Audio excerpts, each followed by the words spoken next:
এই রমজানে 17টা রমজান পালন করার পর 17ই রমজান যুদ্ধ হয়েছে বদরে।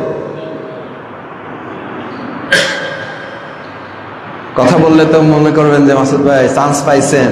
চান্স আজকে পাই নাই। যখন এরকম আমার ব্যাপারে পুলিশ চারপাশে ঘেরা, মুসল্লির ডানে বামে তাকায়, তো ইমাম সাহেব চিন্তা করতো মাসুদ ভাই বক্তৃতা করতে যে আজকে তো চাকরি নাই, পাঞ্জাবি টানতো, কয় ভাই যা কইছেন আর থামেন আজকে। আমি বললাম যতই টানেন কাম হবে না। দাঁড়াইছি, কথা সব বইলেই তারপরে বসবো, কারণ আপনার ওদিকে যাওয়ার টান আছে আর উপরে আরশে আজিমের চাপ আছে। চাপ কোনটা বড় আমার জন্য? আরশে আজিমের চাপ। এই বক্তৃতা এখনো রেকর্ড করা আছে আমার। সুতরাং মনে করার কারণ নাই যে মাসুদ ভাই চান্স পাইছে, আইস সমানে চালাই যেতেছে।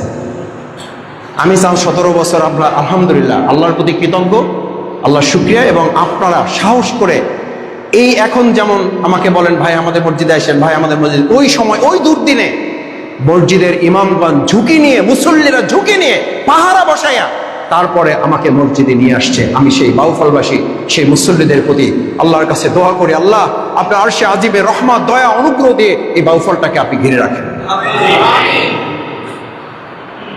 17টা রমজান রেখে যুদ্ধে নেমেছে। কি যুদ্ধ? কোন যুদ্ধ? 17ই রমজান কি যুদ্ধ হয়েছে? বদর যুদ্ধ হয়েছে। কয় রোজা পরে? আর আমার জীবনে 17 বছরের রোজা চলে গেল, যুদ্ধ কয়টা করছেন? যুদ্ধের আলোচনা করলে আবার কয় হেতে জঙ্গি হইতে পারে, সমস্যা আছে।